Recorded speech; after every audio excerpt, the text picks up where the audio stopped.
Okay, welcome to our first kind of real historical lecture for Native American history. And this is going to be before Columbus, part one. I'll have several lectures that are before Columbus, or really just before European contact. There was an intro contextual lecture. If you need to go back to look at that, then feel free to do so. I'm going to share my screen with PowerPoint here, and uh, feel free in these uh, lectures. You might sometimes I feel like the speed of the playback is flows a little bit better at 1.25 speed. It helps smooth out some of the ums and things. There's a lot to be thinking about as I'm making these lectures. And this one is not written out like the last one. So I'm kind of speaking extemporaneously as I'm presenting my PowerPoint slides. So let me get a slideshow going here from the start. And I'm going to continue to share. And okay, Native Americans before European contact. My name is Roger Green, if you haven't noticed already. Um, so, one of the things that we want to think about from the beginning, and the way that I'm teaching this course has to do with my own research and my collaboration with at least one Native person named Dr. Tink Tinker, who's Washache or Osage Nation, as I said in my earlier lecture. And we have a particular way of dealing with this that we call worldview. And what we mean by worldview is not like what Hegel or European philosophers in that tradition mean. We don't mean perspective. We mean it's not something that you can sort of change or adapt or anything like that. It has to do with our cognitive formation at a young age.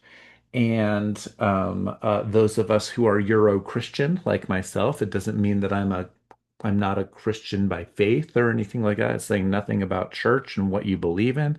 It's all lowercase one word, Euro-Christian, that we use in place of Euro-American or white people. Because when we look back, especially at Native American history, we see that there's an ongoing influence from a moment of contact where there was no kind of separation of like church and state or politics versus religion in the initial contact of Europeans and Native Americans. And the way that the relationships have continued to fall out and the inequities that continue to fall out are still framed in terms of that longer duration. So we oftentimes look back to 500 years ago as a minimum to that first contact moment with Christopher Columbus. But of course, we're dealing with in this class, in this lecture, is about way, way, way before that particular moment of Columbus. And so what we're always dealing with Native American history is like a convoluted sense of literature and scholarship about Native peoples, oftentimes by non-Native peoples or Euro-Christian folks, who are trying to fit Native peoples into their own schema, to their own system of world history, to their own metaphysics, and that has caused lots of problems. At the same time, there are various ways that Native Americans have been erased from history, especially the public history that is taught in public schools in the United States. And there are several ideological or political reasons for that being swept under the rug. And so a lot of times my students come to these classes, or if you're out in the public, a lot of people do not learn very much at all about Native American history growing up in the United States. If you did go to school in the United States, you might have had like some, maybe around fourth grade, you might have done some brief looking at like Aztec, which is not the right term, but Mexica or Nahuatl speaking folks. Uh, you might have had a little bit of exposure to something like the Trail of Tears or something like that. But in general, we're not uh, taught a lot in public school. At the same time, and this is a problem that's ongoing with my students who come to university, is even sometimes my students will mistakenly refer to Native Americans as only being of the past, like that they're people from a long time ago, when that's just like patently false. And they're Native people, and I have students in this, maybe in the same class, right, who are Native American students who continue to exist today and continue to have a asymmetrical relationship to the colonizing government of the United States, right? So you have to think about it a little bit from a Native American perspective, right? From a perspective that's much older than the formation of the United States as an entity, the United States government is an invasive force, right? From the perspective that we're thinking about for this classroom or this class, this and these lectures as I'm making them. And that's uh, we can't necessarily, those of us who are not native, cannot exactly occupy the same space. Like I said, we can't become part of what Tink Tinker and I are calling American Indian or Native American worldview. But we sometimes have to consider the ways that we tell history, the ways that history has been told, and whose perspective it's been being told from. So, um, I asked this question at the beginning here. Why don't many folks know about Native American history? My short answer here is rhetorical erasure. It has been within the kind of ideological agenda of the United States and the public school system that is a product of the United States to diminish Native American history and to set itself up to naturalize its the status of the US government, the status of so-called United States history, as the primary history of the lands that we are living in, those of us who are living here. So we have to rhetorically, right? Like the ways that people are like taught publicly about things when we're talking about something rhetorical, we're talking about something being audience driven, right? Um, and so one way to have rhetorical erasure is just not to talk about it, right? So we just don't learn that much. And then um, uh, we come to learn something and then our minds are kind of blown or something like that, right? Um, the other kinds of rhetorical erasure exist in that idea, just like that idea that Native peoples are peoples of the past, right? So we have to be very conscientious from the beginning of a Native American history class to understand that Native American people are still here. Some you may be in my class, right? So as I go down these points here, it's long been the advantage of Euro-Christian colonizers to minimize or neglect Native American peoples and cultures. Public school narratives focus on historical knowledge that tells a nationalist narrative related to the United States government. You learn about the Constitution, the founding fathers, blah, blah, blah.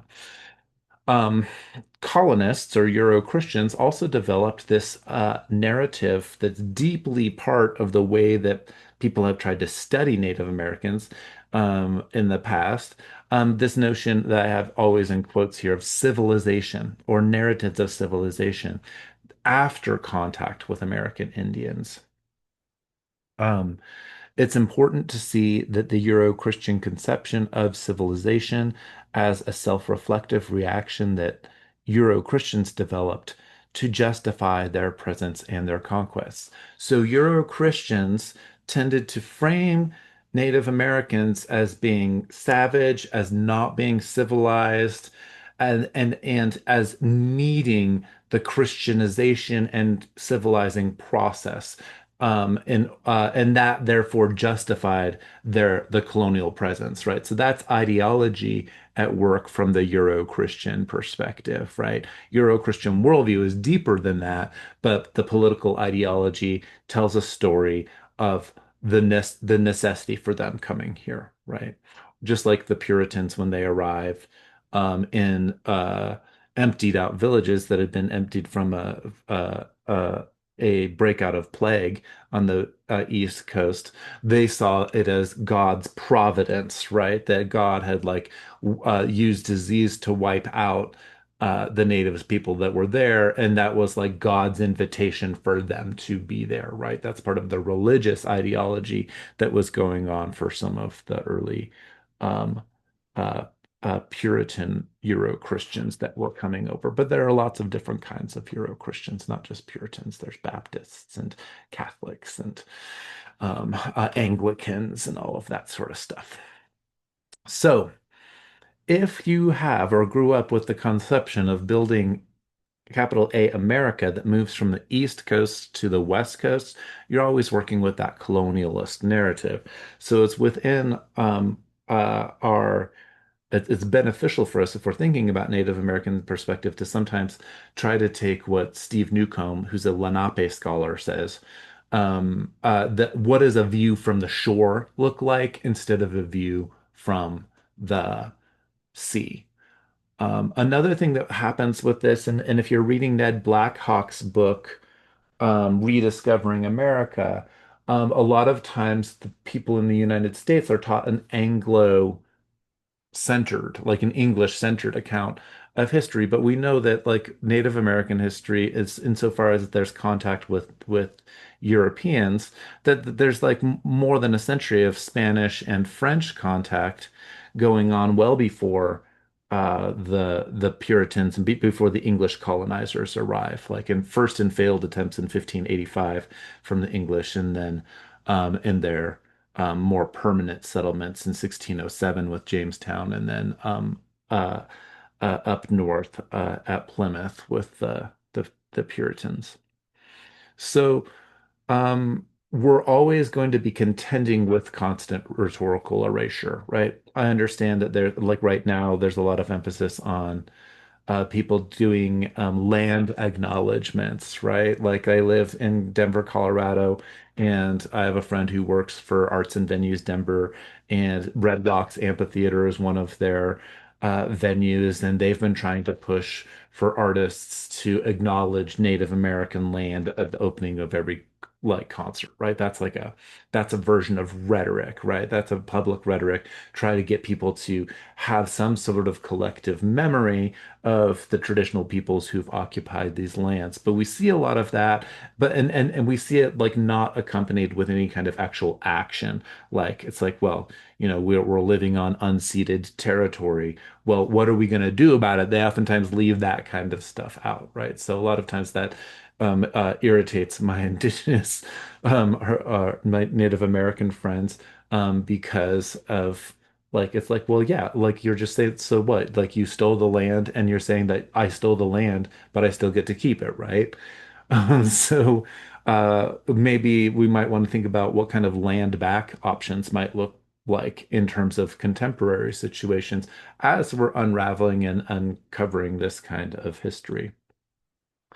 Okay, so another part of what Euro-Christians did, and this might be news to you for a Native American history class, is like well into the 20th century, into the 1930s, most Euro-Christians were framing, even anthropologists and archaeologists, they were thinking of the world in a biased way towards their Old Testament, as the Christians call it, the Hebrew Bible, right?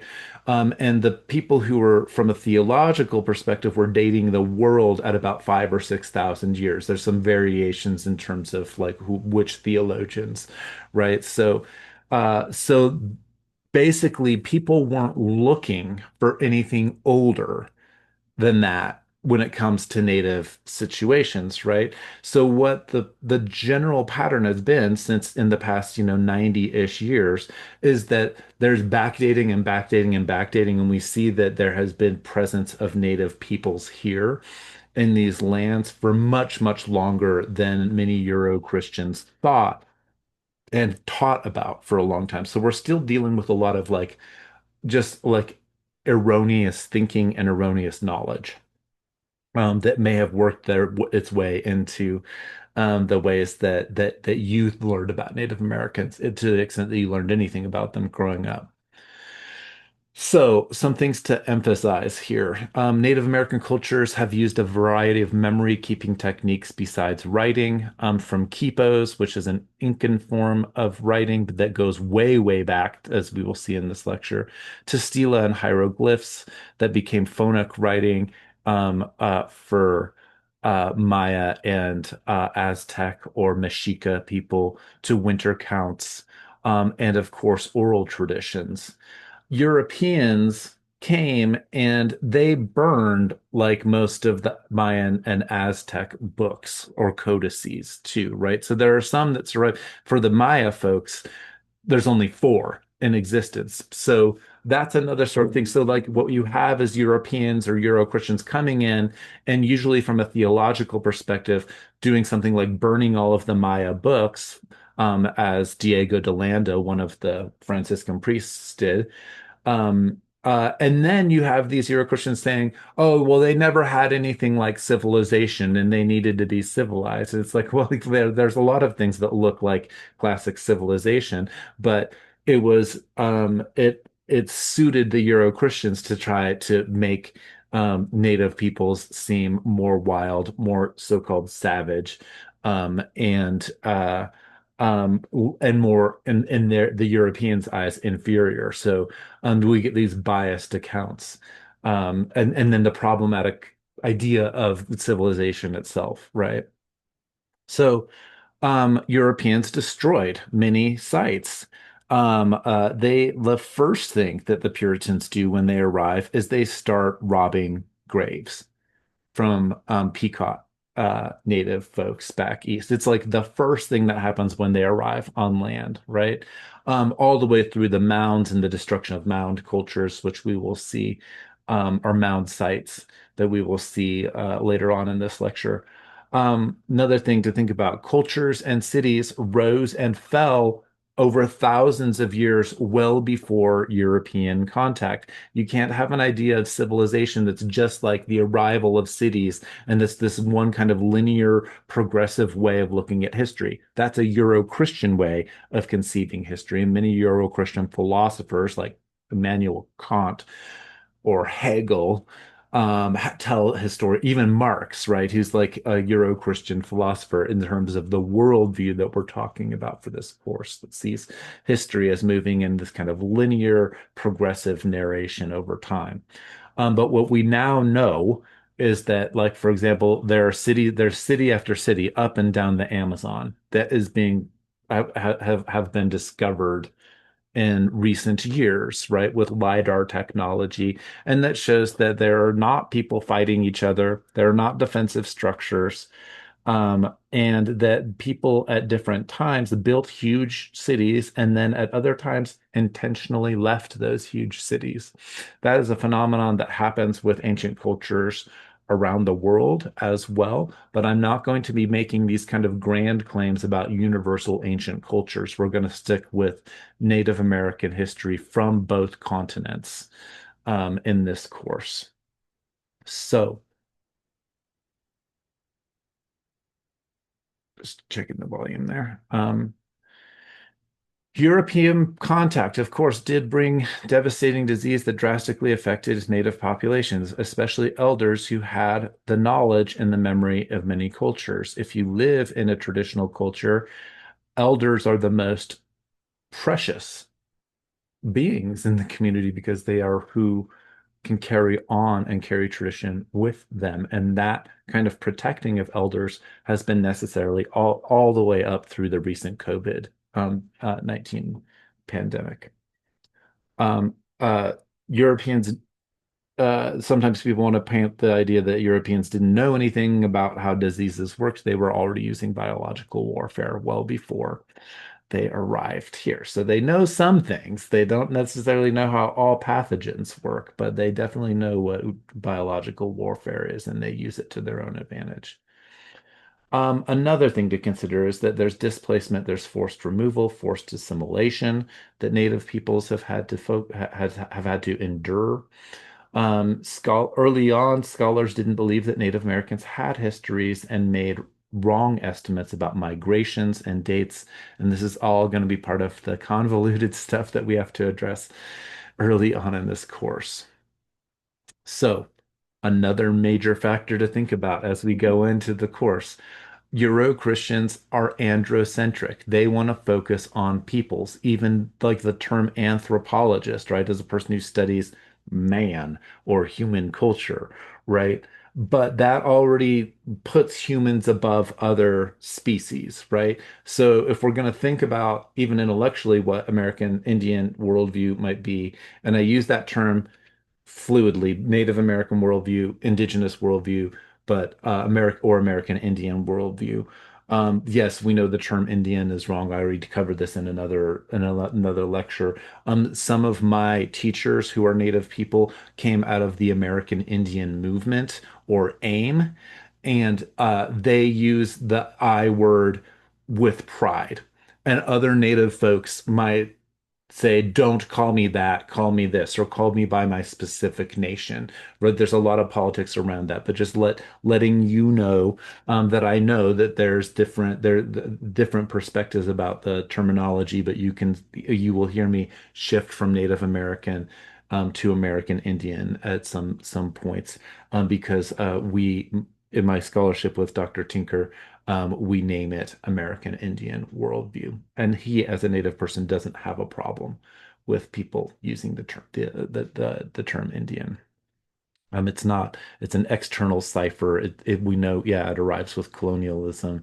But it's a category that can be used for folks that are traditional occupants of these continents.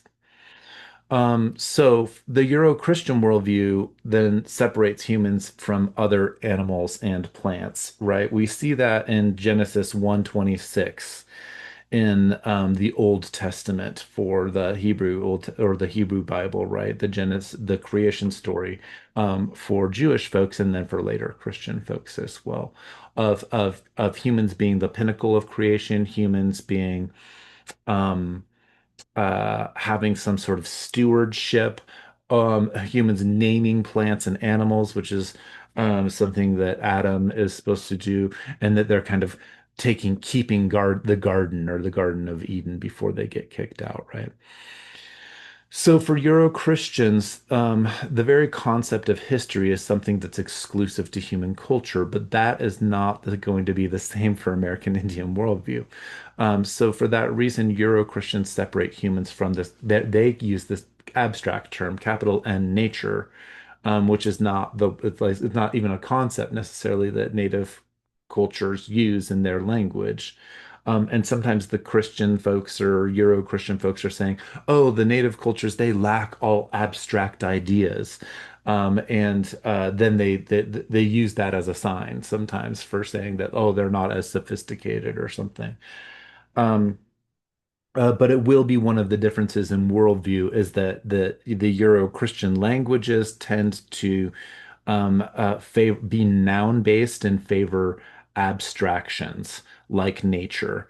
Like the idea that somebody is like at spring break or something like, oh, I live in Colorado. I've got to get up into the mountains. I got to get out into nature.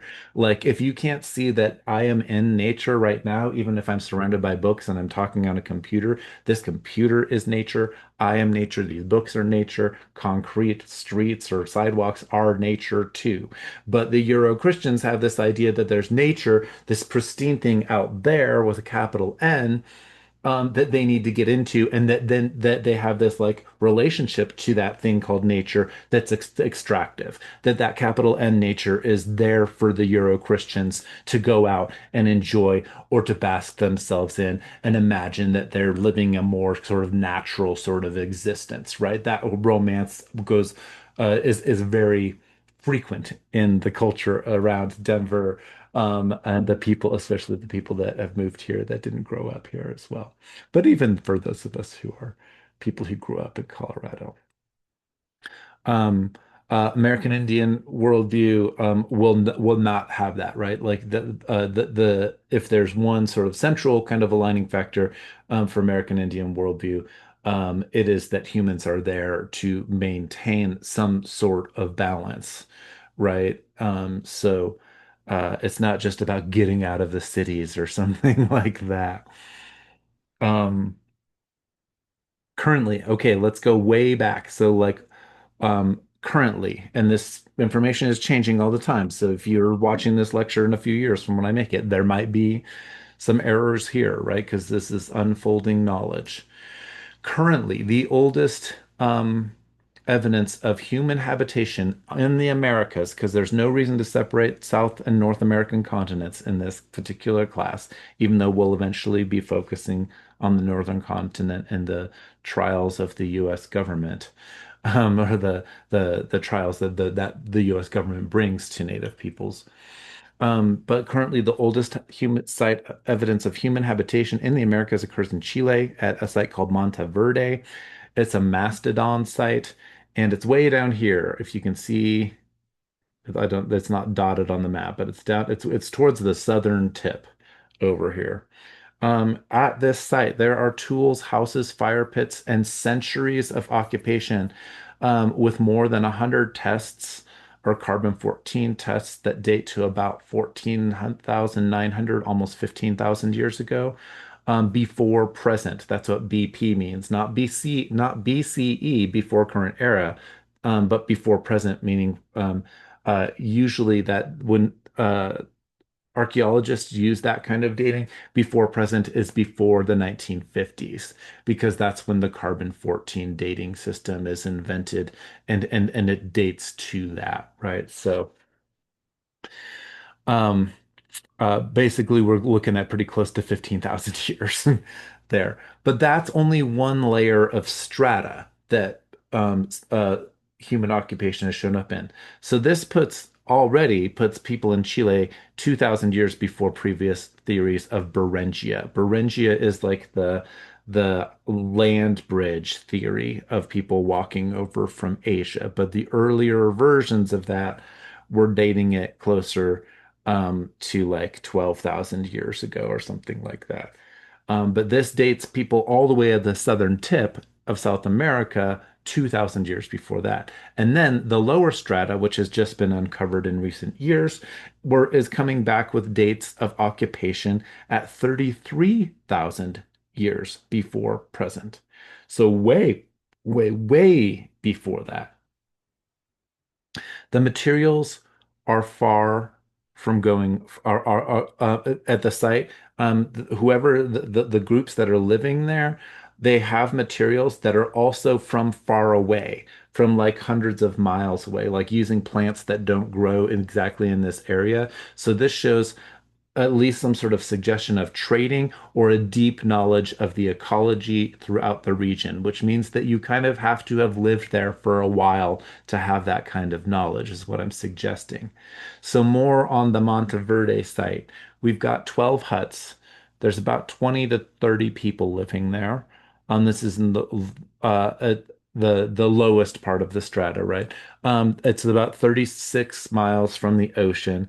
The DNA shows mastodon meat, but also plants that grew 150 miles away. That's where that trade kind of suggestion comes in.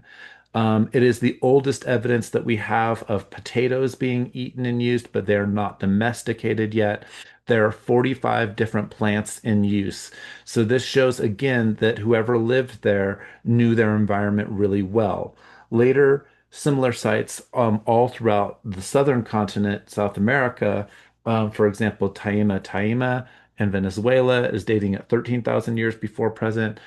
Cueva del Milodon is 5,000 years before present. So there are sites and sites all over. It's not just a one-off sort of idea, right? And there's, of course, in the oldest version of this Monteverde site, there's 20 to 30 people living there. But we can see that there's generation there, generation after generation after generation, people are living there for a really long time, so that it will change the number of people occupied there. So we'll look at the dates of some other places, and the best I can do is ask students to be flexible, right? And to be probably prepared for some older dates showing up across both continents, sometimes like putting people here at 50,000 years ago. In some cases, although it's always being contested by different anthropologists or archaeologists who fight about dates, because there has been like all the way through the whole field of archaeology, there's been this suggestion that native people were not here so long, right? Because like the longer people are here, that makes the horrors that come with colonization even that much that much more difficult to bear, right? So it makes if sometimes Euro-Christian scholars have tried to like let's be like, oh well, they weren't really here that long anyway, and all human culture just migrates, and this was just kind of like an accident of history or something, right? No, there's a lot of intention to the genocide and to the rhetorical erasure of native peoples that I'm going to suggest in this course. So, skipping later to some later evidence, right? Around 12,000 years before present, we're seeing early agriculture, we're seeing cave art, we're seeing mummies. Mummies are invented here in South America, or at least that's the oldest evidence in the world of mummification. We see red, black, and white quilcas. I've got a little image of it over here. We see the first hunting scene at first hunting scenes being drawn, but then later, around 8,000 years before present, we see more scenes of people depicting pregnant women and pregnancy.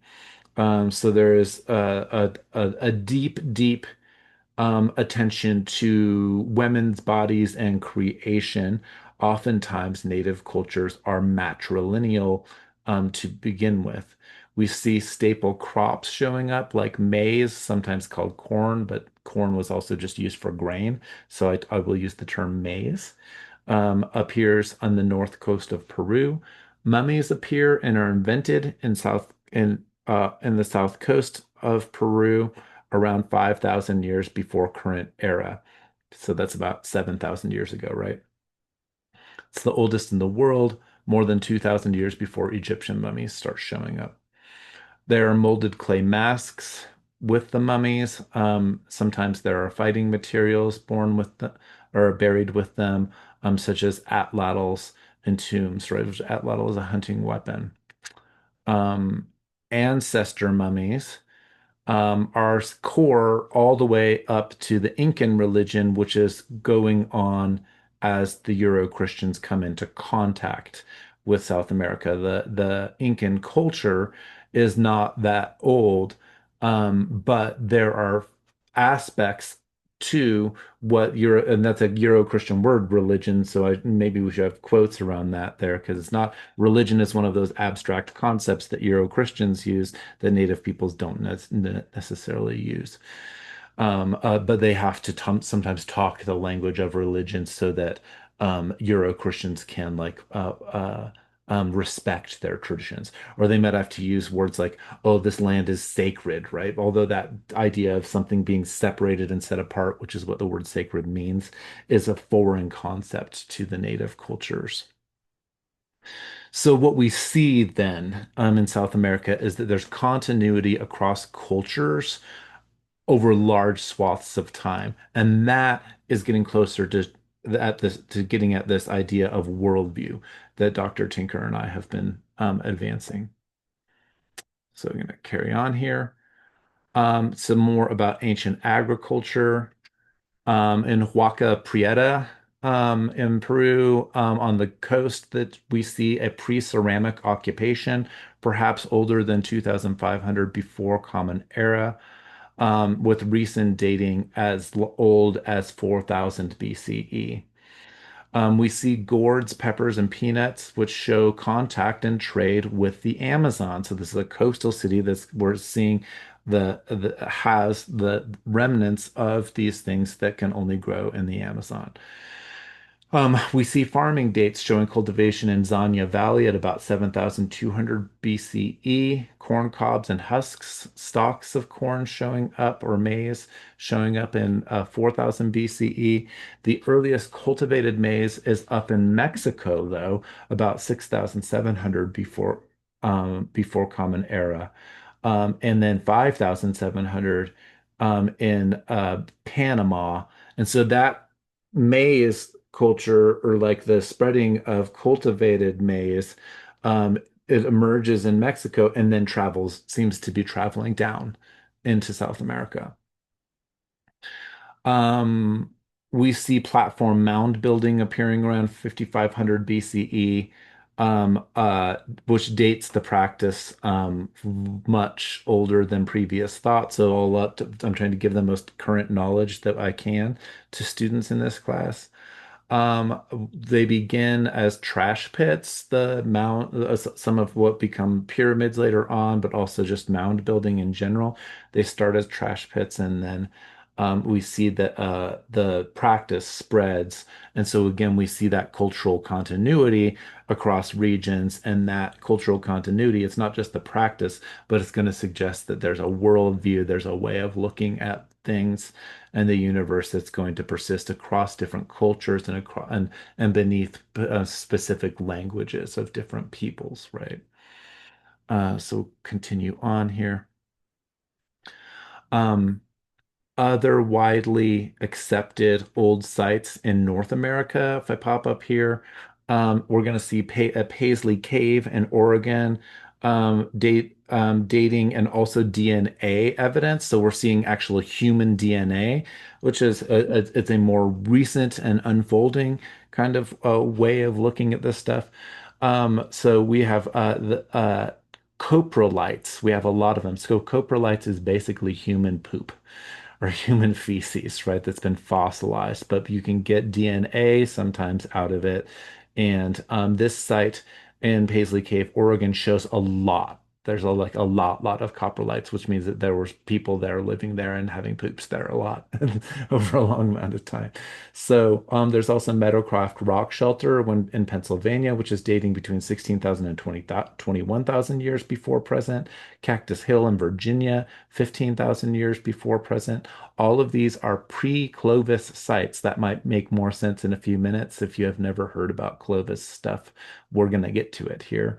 Um, all of the sites are pre-Clovis sites, which means that they precede the migration bridge dated at 11,500 BCE, which has been up until recently. That's the way that oftentimes Euro-Christians want to see the how native peoples got here. But more and more, the evidence just shows that there's people here way before that. It's just the way that it goes. So DNA studies are also now showing people living in Beringia at 30,000 years before present. So Beringia is that area between Alaska and over connecting to Asia. One of the things that you want to think about is that before the ice, like during the ice age, like this is something that makes tracking this stuff really hard.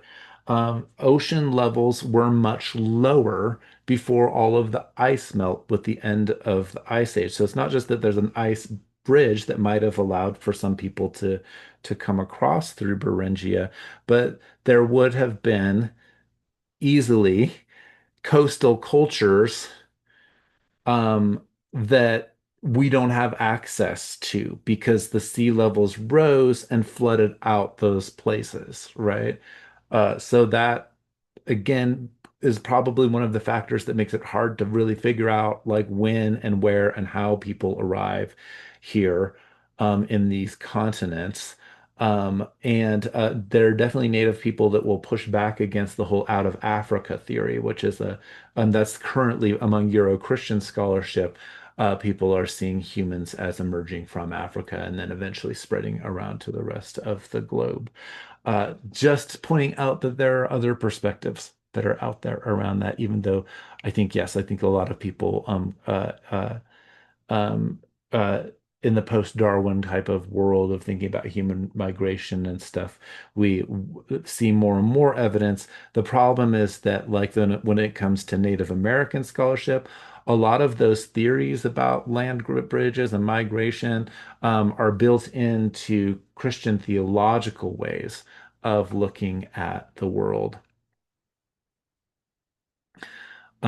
So in general, just to remember from lecture one, as new evidence emerges, dates get older. One of the going terms that some people use, and Edwin Barnhart, who I'm using, he's a scholar at UT Austin, and he has some lectures, several lecture series on the Great Courses Plus that you can check out. I'm pulling a lot of information. I'm drawing on Edwin Barnhart for some of this stuff, but he points to this Carl Sagan quote, like that absence of evidence is not evidence of absence. And what we just need to be is flexible when we're thinking about this stuff, and especially for human presence here, right? So we have archaeological evidence that is much older than the human DNA presence. It's harder to find that organic material from human DNA, but those studies are now emergent as well. Okay, so let's look at the oldest pyramids. So I've got a little map over here. Carl Supe is here. Aspro Paraíso. This would be in current day Peru. So you can kind of see the shape of the nation state there. The oldest pyramids in the world are at Carl Supe. They date at about 3,200 to 1,800 BCE. They precede pyramids in Egypt by about 500 years. There's a main city plus 19 other cities in the region. So there's just a few on the map there. There's Aspero, which dates at 2,800 BCE. There we're looking at like 20,000 people, but like about 5,000 people per city. These are guesstimates, right? For how do we track population? It's just like how many people could be living at those sites. But if there's 19 and there's about 5,000 people per city, um, uh, then 20,000 people even looks a little bit low, right? So northern cities during this period show irrigation. So in Aspro, there's like no pottery and there's no agriculture, but they do seem to invent textiles there. And they are making nets and weaving, and they're using baskets, but they're not growing their own food. But northern cities show irrigation, squash, and beans being cultivated, but not yet maize or potatoes. There's cotton that's intentionally being planted for making nets. So there's probably a domestication of llamas and alpacas already going on at this particular time. And they are showing that where is the food coming from? Well, there's a lot of food coming from the ocean. So it means that people are using boats out there, right? Of course. But also there's trade likely going on with the northern cities to bring in that cultivated stuff. What these cultures show is a challenge to an earlier archaeological theory called the Neolithic Revolution. This is the theory of like tools emerging, art emerging in the Neolithic era, and the hunter-gatherer kind of system. What we're seeing is that they're maritime cultures and a maritime economy that's showing up here instead of that hunter-gatherer idea. There are quipus at this site, the oldest site. So we can see this is a version. It looks like ropes. I mean, it's ropes and a knot system. It has not been deciphered yet, but it is technically a form of writing. At Harvard University, there is a project called the Kipu Project that's dedicated to people understanding that kind of stuff. But we see that buried underneath the steps at Karl Supe, which is the oldest pyramid, there was already a Kipu there, and that the Incan people were using quipus all the way up. to when the Europeans contact each other. That is a long, long history of a writing system. And sometimes the writing is associated with this idea of civilization. It's like, well, doggone it. I mean, like people have here, the Maya people up north of here, they invent their own phonic language and writing system as well. So here, what we're saying is writing to be developing in separately from different human cultures that have no European contact, right? Uh, Quipus are suggest developed writing systems spread throughout the Andes for thousands of years up to Euro-Christian contact. One, like I said, was buried beneath the pyramid steps at about 3,000, dating at about 3,000 before Common Era. There are no elite burials at these ancientest of cities, most ancient cities, I should say. There are no elite burials, and there is no defensive architecture in the oldest cities.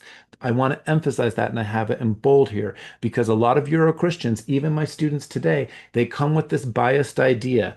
Oh, the Indians were all fighting each other before the Euro Christians ever arrived, which is, again, that is like um, uh, drawing on a long history that tries to make native peoples seem warlike and seem, quote, savage, and in need of civilization, right? And we're trying to counter all of that because the evidence shows that is flat out wrong. It's not to say that nobody ever fought each other in the two continents, that nobody ever murdered each other, or that like there weren't human social problems. But when we look at the most ancient sites for thousands of years, as people build cities, they are not building cities to make defensive walls and to have wars with each other.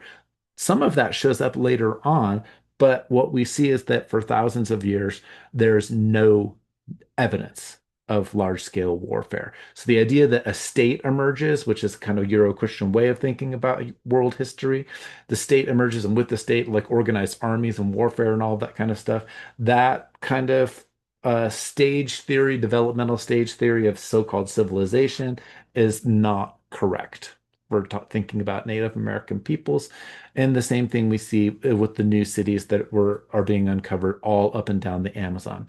They cannot simply be fighting each other all the time. They don't, there's no evidence of it with the cities being built. There's much more emphasis on trade that's happening, so people can't just be fighting each other. Um, in these oldest of sites, we see a staff god, sometimes called the Fanged Deity, showing up in a gourd at around 4,000 years before present at Karl Supe. This suggests, again, that in quotes, notion of a religion, but again, that category of religion is a Euro-Christian category.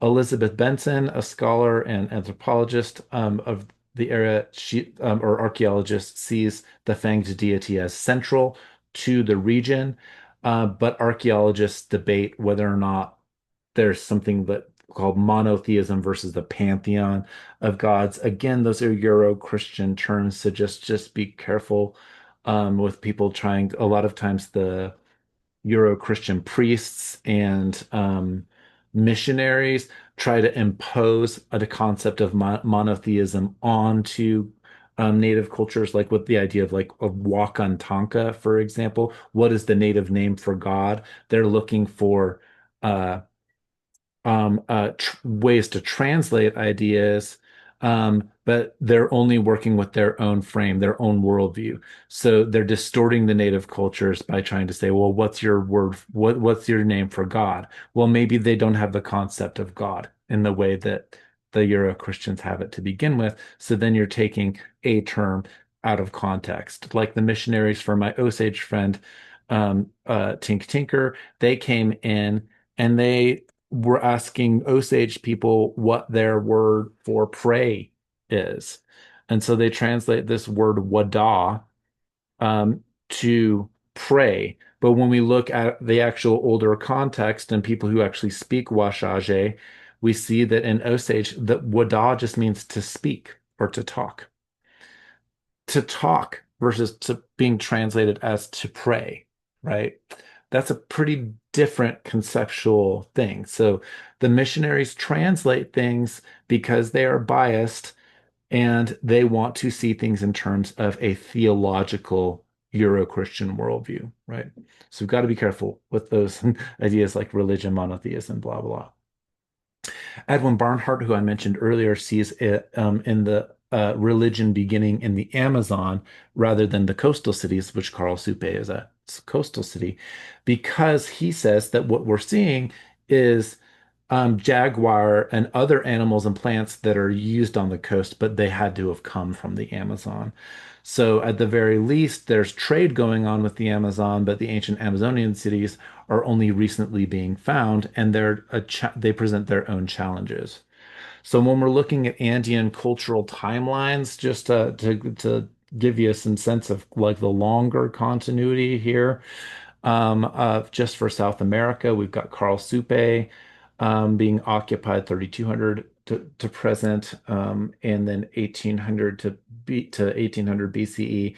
And I've walked us down through all of these different cultures. I'm not going to name them all in this lecture, but you can pause this and write them down or look into them if you want, all the way up to the Incan culture, which is like maybe one of the cultures that you might have heard about growing up.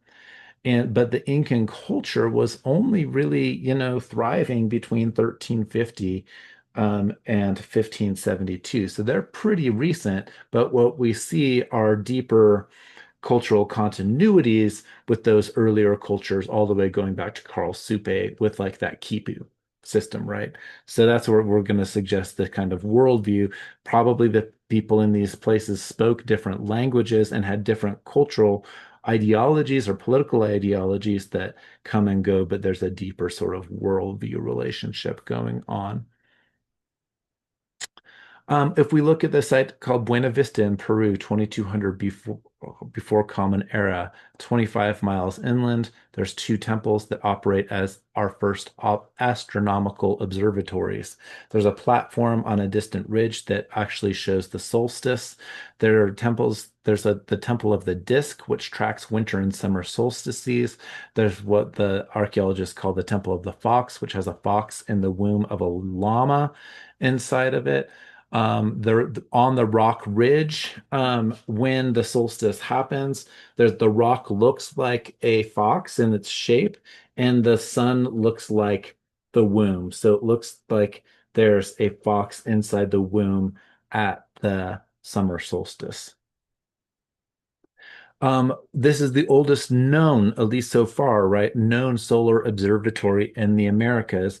It's perhaps related to agriculture. Perhaps it's related to religion, if we're going to call something like institutionalized or structured religion there, even though that's a Euro-Christian term.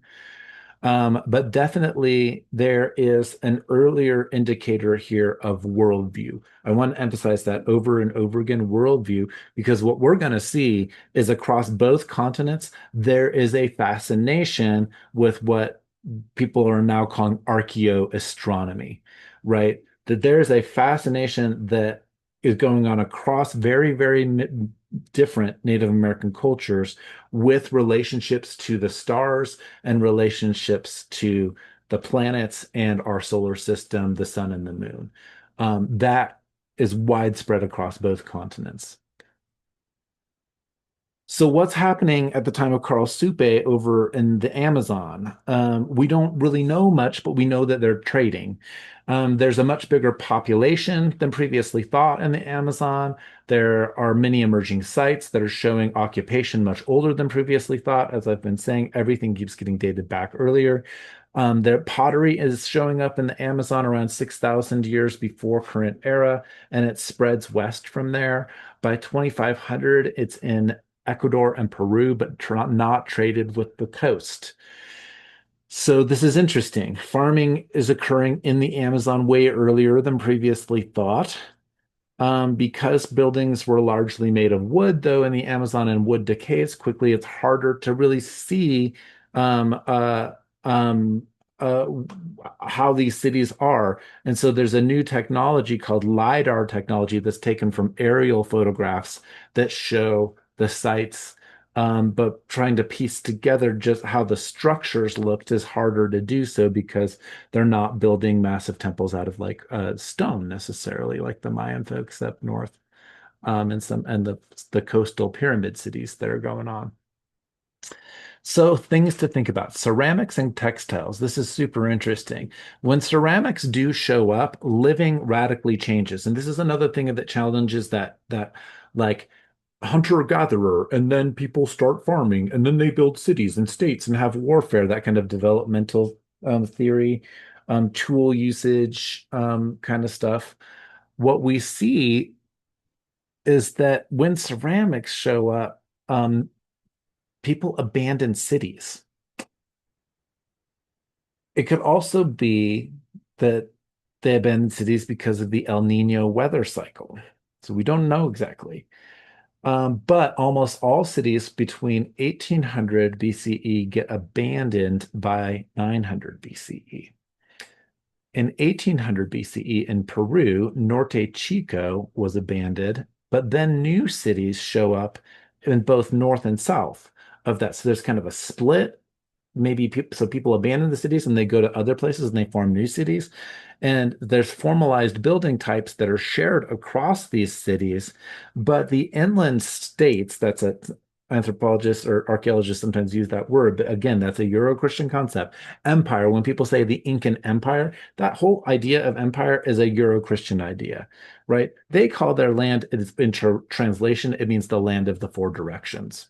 And that's a worldview thing that we're going to see across very, very different, widely spread Native American cultures is an emphasis on the four directions, both in North and South America, right? So when Euro Christians come in and they translate an idea like the Aztec Empire or the Incan Empire, and they use words like kings and things like that, like and nobles, these are all categories that are coming from their social situations, right? So we've got to be very careful about that kind of thing, and the idea of what makes a state. Um, so inland states, in quotes, appear to dominate the few remaining coastal cities. Crops become the main source of food, and then we see the first signs of warfare or organized violence perhaps showing up here. But is so interesting is that when pre-ceramic people leave Norte Chico, um, um, also like Carl Supe and El Paraiso, the northern split builds temples with sunken in circles in front, while the people who go down south and they split and make their city, they build U-shaped cities with an opening to the north or to the northeast, depending on whether or not the mountains are kind of blocking their view. Archaeologists have seen these kinds of distinctions as this thing that they're going to call state identity in quotes there. During this period, we see more sites of specialization. We see in Waka La Florida, an especially big mound. We see lots of ceramics, but again, no elite burials. At Garagay, and we see the fanged deity also showing up in Chavin, and Mina Perdita, which is we see the earliest evidence of metallurgy predating ceramics. So people were working with um, cold hammered metals between 1400 and 1000 BCE before people were using ceramics. Interesting phenomenon. At Wewaka in 1500 BCE, we see Highland's gold working site. In Hiskaru there is a gold beaded necklace that's being dated at 1950 BCE. That's some old use of metallurgy showing up. We see a population boom in the north. We see 36 examples of those sunken plazas in the Supe Valley.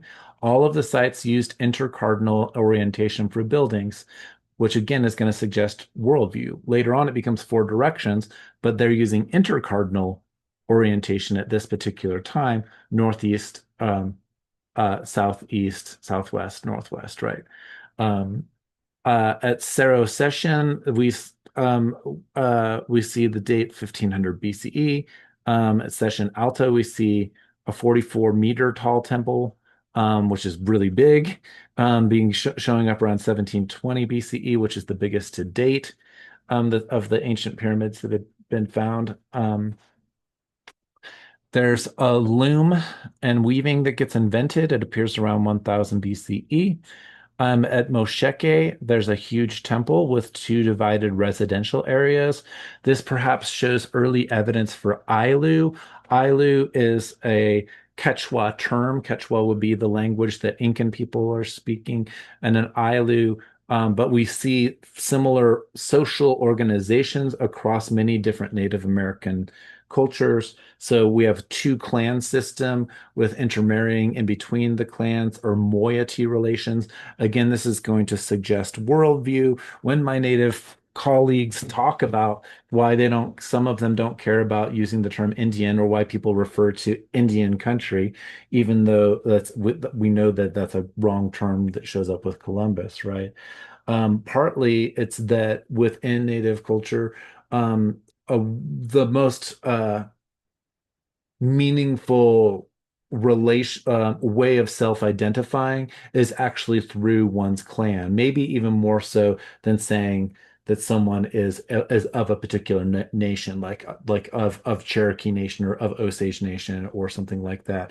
But also within Native cultures, oftentimes is that clan knowledge or that clan culture, that clan identity also comes with it certain responsibilities that are not to be shared outside of that particular clan system. So having ways of interacting with people like a more neutral category, in this case, like the word Indian, can definitely provide a kind of buffer around that. So people don't like if a native person is sharing their clan with you, they're sharing something that in for many Native American cultures is deeply personal and deeply meaningful.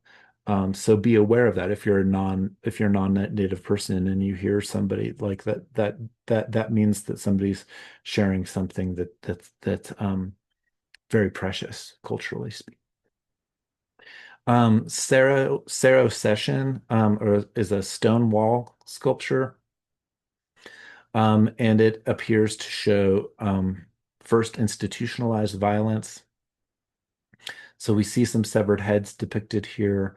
Um, it's probably built close to that time of abandonment around 900 BCE, but nobody knows really why abandonment occurred. So I don't want to speculate too much, but we do see some evidence of violence at that particular time or organized violence. That Chavin culture appears after this to reunite culture. And so I'll get on the next slide to what I mean by that. So in Chavin culture, which is sometimes called the mother of all Andean cultures, due to the overlapping religious and political cultural ideas, but also to the iconography of animals that seem to come from the Amazon. Chavin is a 6-day walk to the coast or a 6-day walk to the Amazon. So it's kind of situated in between there. And what we see are both old and new temples, and we see that U-shaped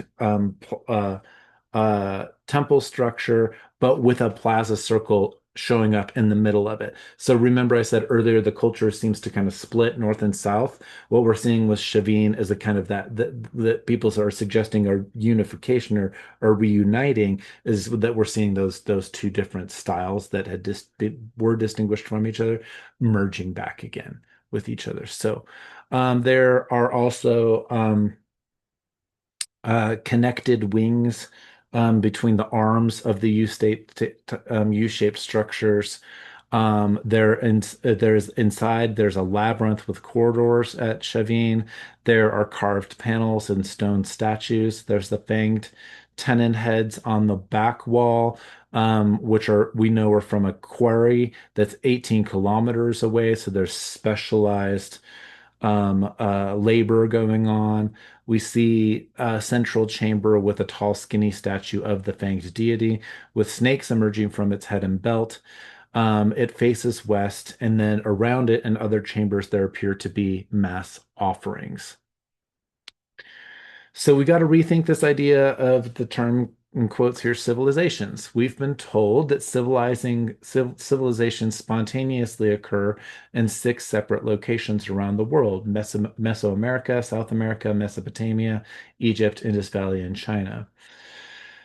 South America shows, however, a non-linear approach to urban dwelling with mass abandonments, shifting in continuous cultural continuity, and then reforming.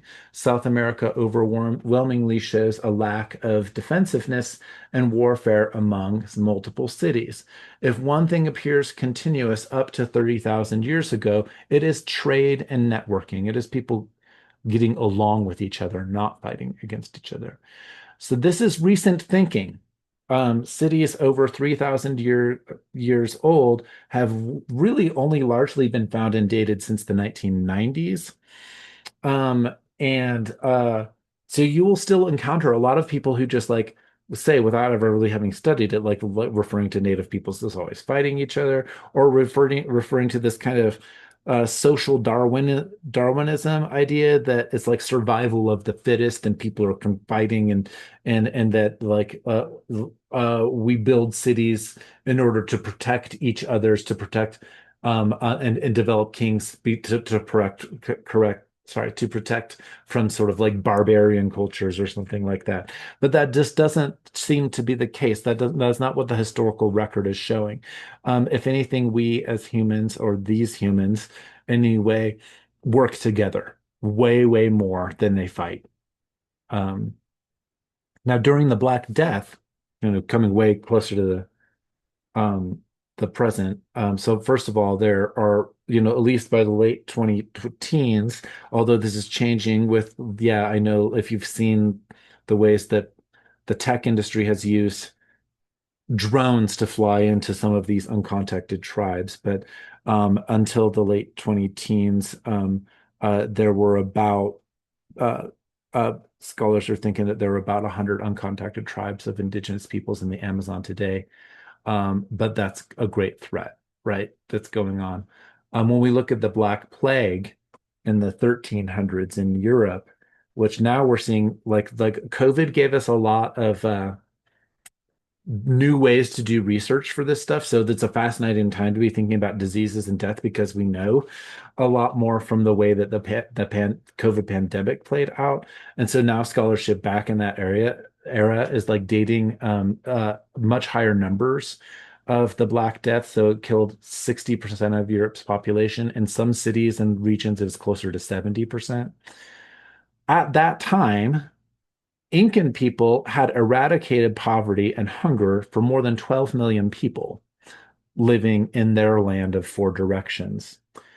Yet colonial sources and popular imagination will still seem obsessed with overrepresenting human sacrifice and savageness, warfare, often with the racist stereotype that Native Americans were inherently warlike cultures, which only puts Native Americans in the past too, right? So that's a problem. A worldview analysis that I'm suggesting in this course challenges these stereotypes. It's a way to get over the bad scholarship and the stereotypes of the past. Broadly speaking, if we go up to the northern continent now, we see two kind of styles of city building in ancient civilization. We see the Eastern mound or pyramid building cultures, i.e., Cahokia, which would be basically present day St. Louis, Missouri. We see, and then we see Western desert dwellers who built apartment complexes, or pueblos, which is pueblo is just like a Spanish word for village, right? So, but the cultures are building adobe houses and structures, and apartment structures in the pueblos. Got to move my face here. Earliest North American pyramids are about 5,000 years old. And they are in modern day Louisiana, at a place called Poverty Point. The North American pyramids are as old as Giza in Egypt. The pyramids, uh, were still in use and being built when Hernando de Soto invaded in the 1500s. We'll have more to say about that guy. He's a particularly vicious invader, Euro-Christian. We see entire cities and ball courts surrounded Mississippian pyramids. We see population estimates are in the millions. Highways are connect different sites, so there are road and trade networks going on. And over in the Pueblo cultures in what's now referred to as the Southwest, we see basket makers showing up 1500 BCE to 750 current era. We see Pueblo periods from 1 through 5, as the archaeologists date it, between 750 and the present.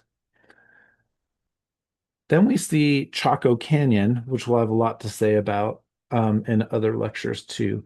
We see a massive site that's astronomically aligned. Housing houses, it could house thousands of people, but we with road networks all over the place. But it seems like there's only a really small population of people that are constantly living there.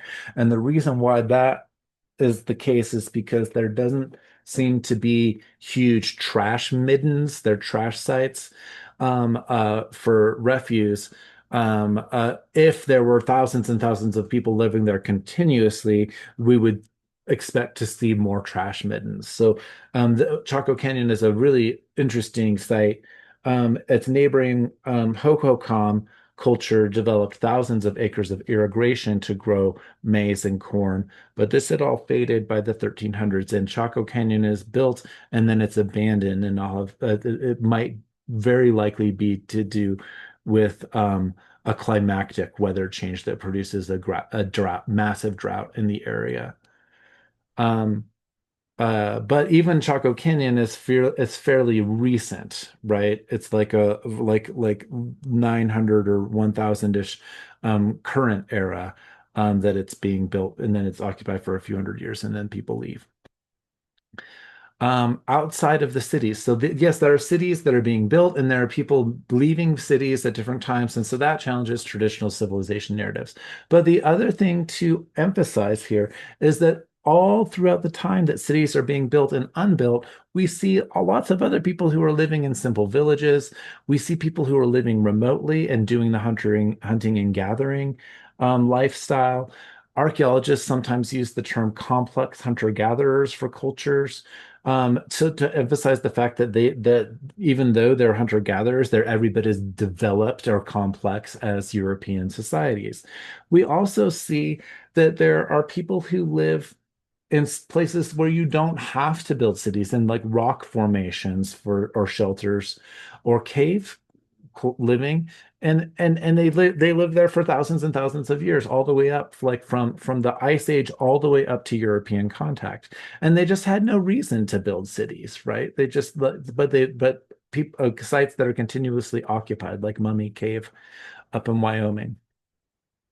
Here's what anthropologists say, and you want to just be clear. And if you're a native student, ask your elders, talk to your community about this, because the anthropologists, we know that they've been wrong a lot, but this is generally how they want to picture it these days. That they see human migration to North America, which some native cultures challenge that red migration theory.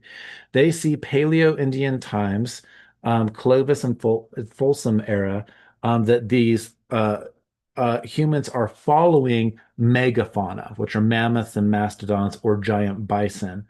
And then during the Archaic period, as the Ice Age is melting off, the megafauna die off too. Sometimes Euro-Christian scholars have like blamed the natives for overkilling or overhunting. That's a bunch of BS, if you ask me. Um, uh, uh, uh, it just happens to be that that it's not only the megafauna that are dying off, like in a huge climactic change. There are lots of species that don't make it through the period. We see then Mississippi and Southwest West cultures developing distinctively. There are complex hunter-gatherers on the Pacific coast. There are bison hunters on the Great Plains. There are then also northeastern cultures and eventually mound building cultures. More recently, we have DNA studies showing up, but it's pretty far from conclusive. But so far, only Homo sapiens, to use the biological term, modern Homo sapiens, have been found so far in North America. So what we don't see are earlier apes. If you're an anthropology student, we don't see like Homo habilis. We don't see Homo afarensis. We don't see Neanderthal, for example. We don't see other versions of what sometimes people call archaic Homo sapiens. We don't see Homo erectus showing up, at least so far. But remember, because the bias had been that Native American cultures hadn't been here that long, like uh, people weren't looking. Right? So that's something to be thinking about. We do see modern Homo sapiens leaving Africa around 50,000 years before present, but we have some sites that show that there's presence. We don't have DNA evidence from the oldest sites that are dated. In Siberia, we do see human evidence, DNA evidence showing up at about 40,000 years before present. In Beringia, there seems to be a first wave, if we're going with the migration theory of the following megafauna. We see a first wave by about 30,000 years before present. And that DNA evidence that we're seeing probably mutates into what they call haplogroup D1, which we see widespread only among Native American peoples. Then we see second waves of migration from 16,000 years before present, which then mixes with the first waivers as they migrate to South America. Monteverde here again is 14,800 years before present, but the recent dates are showing that the deeper layers are at 33,000 years before present. So there's just a lot of unknowns, right? There's then a third wave, which is the 15,000 years before present and after. So it's not, we can't have just one migration theory anymore. There are probably waves of migration, and that might not be the only ways that people are getting here. So we have Beringia theories of migration are still dominant, but they're very inconclusive. And I want to stress that to my students. Don't get locked down into one way of thinking about this stuff. New data is always emergent. DNA tells us little to nothing about culture or worldview. So let me re-emphasize that, because sometimes my students are saying like, well, I'm part this, I'm this percentage this. That's never been the traditional way that Native cultures have determined who is part of a particular group, right? Like your 23andMe report, my 23andMe report, right? Like has it's a mitochondrial Native American DNA from before 1800, right? That does not make me a native person, right? So just remember, DNA is a recent discovery, and it tells us nothing about how traditional cultures determined group membership. There are sites all over ancient American continents with no clear epicenter. So this is a challenge to that migration theory. The sites are all old, and we can't see one pattern of people sort of moving and spreading in one particular direction. North American sites show human presence, but not remains. The oldest and the best dated sites are in North America are actually on the East Coast. So if you're going with the Beringia theory, how are the oldest sites on the East Coast? Um, Meadowcroft Rock Shelter, for example, in Pennsylvania, is back there. Uh, there's Cactus Hill in Virginia that's back there. There are Topper Site, South Carolina, 16,000 years before present. There's Page Ladson Sinkhole in Florida, 15,000 years before present. There's Paisley Caves, as I mentioned earlier, in Oregon, which has human remains at 14,300 before present. There's Buttermilk Creek, that should say, that's a typo there, sorry. in Texas at 15,000 years before present. There's Lucena, Nebraska at 18,000 years before present, which is a mammoth kill site. There's Lovewell, Kansas, 18,000 to 21,000 years. So just to give some other competing theories out here, and there's the coastal migration theory. I happen to tend towards the coastal migration theory, but you don't have to believe me. But one of the reasons is because of that that we know about the water, the sea levels rising, right? So that seems to a little bit more reasonable to me. The coastal migration theory shows um, Arlington Springs man 26 miles off the coast of California on an island. So we know that there's some boats being used. And that there's a culture going on out there, and they would have had to use boats to get to some of those islands, but it definitely shows early evidence of just people using boats if we want to go at that theory. The sea is over 300 feet higher today, as I said earlier. All coastal sites must have washed away.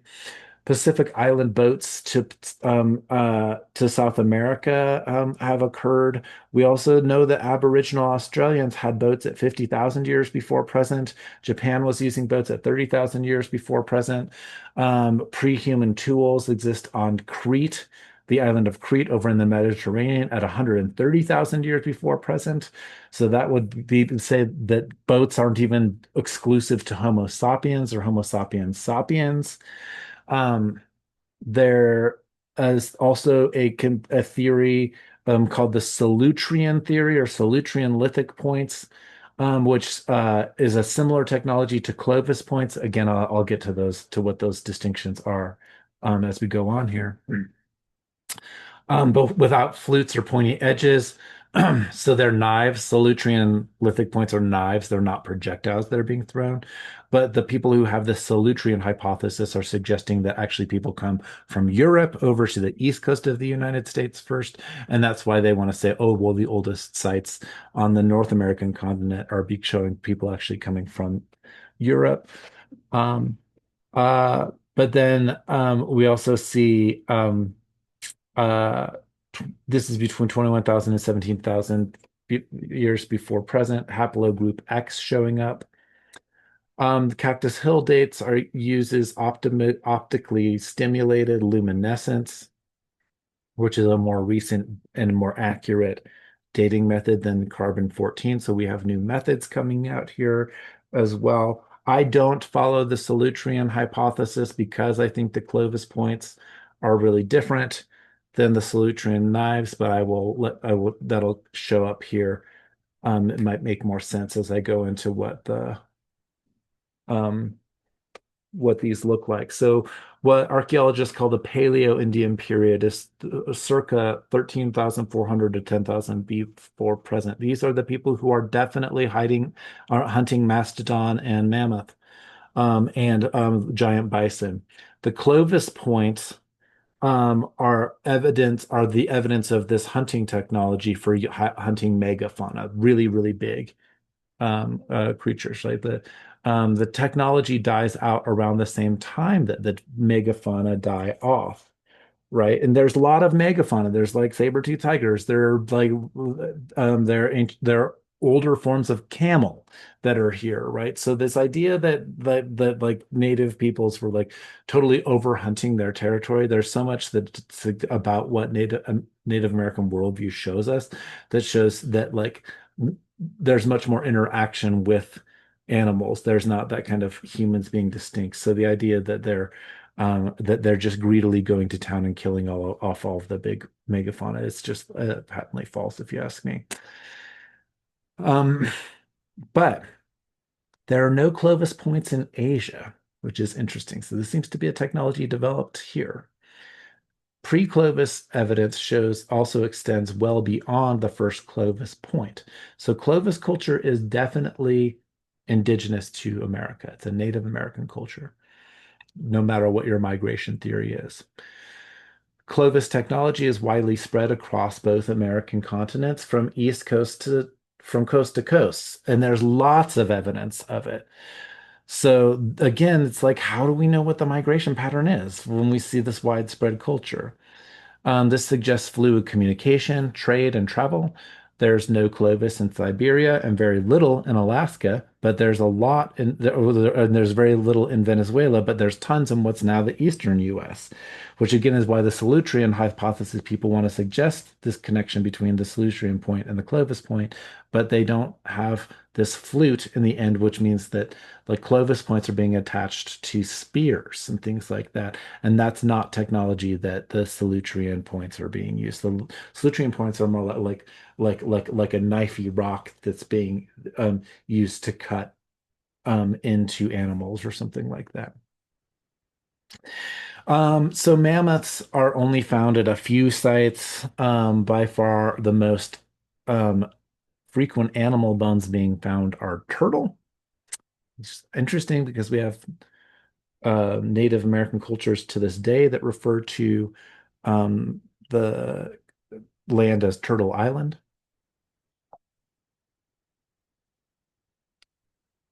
So here is a distribution, all of these little yellow dots for Clovis points. They're all over the plate.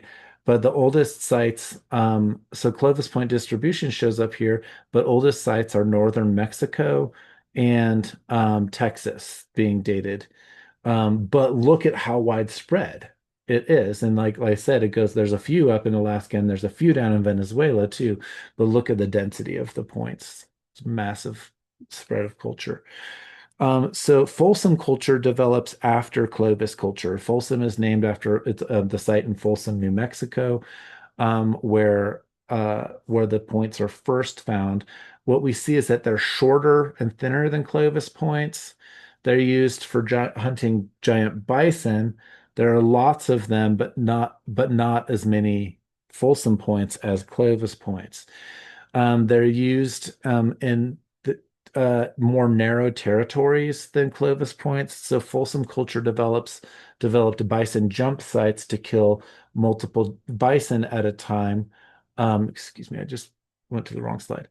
Um, some sites were used well past the Folsom period. Bison jump sites. So you like run a herd of bison off a cliff, and then you can harvest meat and skins and all sorts of things from multiple at the same time. Um,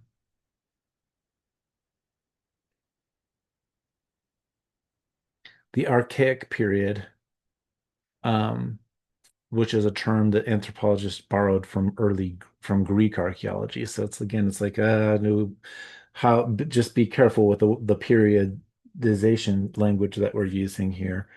But for some cultures, the Archaic period lasts from about 10,000 years before present to European arrival because it was a very successful way of life. Didn't need to build big cities like Mummy Cave is the site I keep mentioning where people are occupying it consistently. But some of the North Texas or the west coast, the western edge, not coast of Texas, um, uh, or show people living in these rock formations for a really, really long time, just continuously living there, even near a bison kill site. It's like if every now and then if you can if you have food coming in, if you have shelter, why do you need to develop other sorts of things? Life is good. So we see cultures supplemented diets with more grinding stones and baskets. During the Archaic period, we see more regional variety and hunting technology with arrowheads, etc. There are people are still using atlatls and spears, but bows and arrows start showing up really heavily around 2500 BCE. We see people using more local materials during the Archaic period. We see more sites with longer habitation, though still lots of mobility by season. We see eventually more sedentary and localized identities and diversified cultures. So here's again scholarly mistakes that we want to think about. Consider this. Until the 1930s, archaeologists thought Native American peoples only arrived here 3,000 years ago. We're less than 100 years out in terms of like doing like much longer backdating. And so I would expect that more will be showing up. And the in future studies. We see environmental shifts. The ending of the Ice Age and the global warming meant that the megafauna died off. While some scholars blame human hunting for wiping out the mammoths, giant bison, and mastodons, this seems unlikely because there were lots of other megafauna like saber-toothed tigers, giant bears, dire wolves, camels, American zebra, camelops, giant ground sloths, and giant beaver. The mass extinctions point to conditions exceeding human overhunting. Everywhere got bigger lakes, ocean levels rose, grasslands turned to forests where smaller game thrived, nuts and berries allowed better diets. Hand axes show that people cultivated forests to allow for more bushes, which in turn attracted game that they could hunt while remaining more sedentary. It shows that that American Indian worldview of interacting with animals as not distinct, as not saying that humans are the only beings of personhood, but interactions with plant life, interactions with animals that don't necessarily show something like the static agricultural farming, although that comes in too. Formal burials start showing up in the Archaic period. We see population increases, especially on the coasts. Then we see this middle archaic period where we see tens of thousands of shell middens or heaps of shell mound burials being showing up both on the coast and in the interior. We see semi-permanent settlements where people return seasonally for shellfish. We see dogs being buried with humans, so we see domestication of hunting dogs in the middle archaic period. We see grounding stones. We see grass matting, hunting traps, sandals, baskets. Heinz Cave shows 350 generations of people up to 9,000 years before present.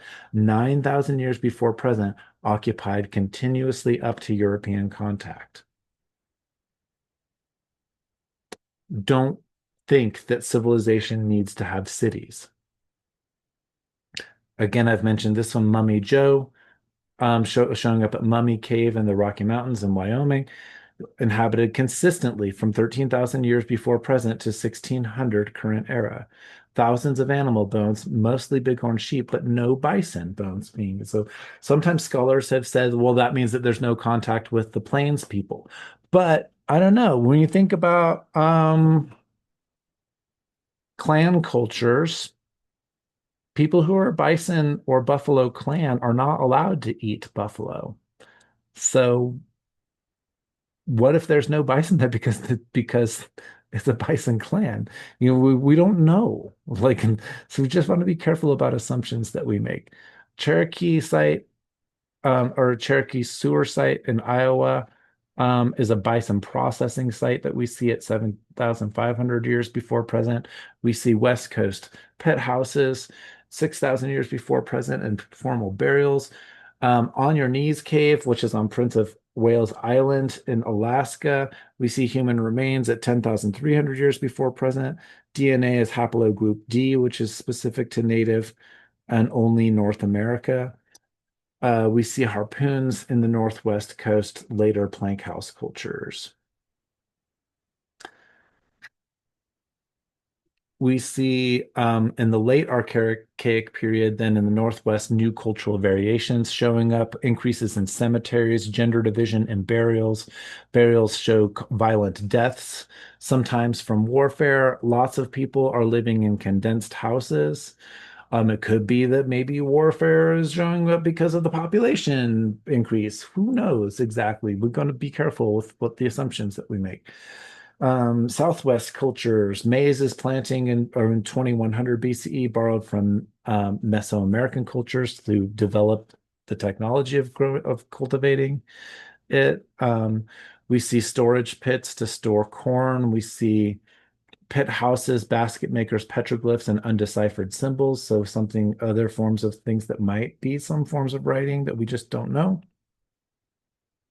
The Pecos region has more elaborate and almost decipherable petroglyphs showing up. And that's going to take us to the end of this first before Columbus lecture. So I'm going to stop sharing here. And hopefully you've had a sense of like just how old and how vast Native American culture is. If you're in my classes and you're already reading books like Ned Blackhawk's book or something else that I have assigned for this semester, you're dealing with much more recent phenomenon. And so it's just part of like how, how much information can how can we do 50,000 years of history in one semester of a university class? There's a lot to be thinking about. So you're going to be watching these lectures and probably be reading about much more current stuff, and then eventually we'll meet in the middle somewhere. So thank you for your attention this week or today in this lecture, and we'll see you in another one. Um, have a good day, morning, evening, afternoon, whenever, wherever you are.